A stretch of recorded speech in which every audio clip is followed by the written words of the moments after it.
Alamin ang latest weather update ngayon dito sa Sir Aris Official Weather News Today.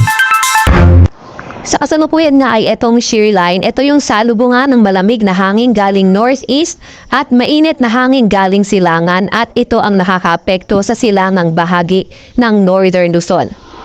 ITCZ naman o Intertropical Convergence Zone, salubungan ng hangin galing Northern at Southern Hemisphere. Sa kasalukuyan, ito ay nakakaapekto sa Southern Mindanao at Amihan o Northeast Monsoon naman nakakaapekto ngayon sa extreme Northern Luzon. Asahan nga natin yung Amihan na magdadala ng maulap na papawirin na may mga ulan sa Batanes, Cagayan, Isabela at Apayao.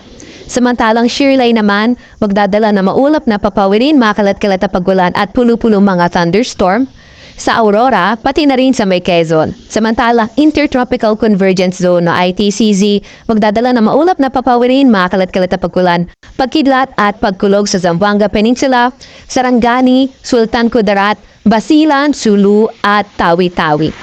Mas magandang panahon naman yung inaasahan natin sa nalalabing bahagi ng ating bansa, kung saan sa Ilocos Region at nalalabing bahagi ng Cagayan Valley at Cordillera Administrative Region may mga tsansa ng may hinang pagulan at sa nalalabing bahagi ng bansa kabilang ng Metro Manila may mga tsansa naman ng mga localized thunderstorm usually tuwing hapon at gabi. Yung ating mga kasamahan sa Regional Services Division patuloy na maglalabas ng mga thunderstorm advisory, rainfall advisory o hindi kaya heavy rainfall warning kung kinakailangan. Sa kasalukuyan naman ay wala tayong namomonitor low pressure area or bagyo sa loob or malapit sa ating Philippine Area of Responsibility.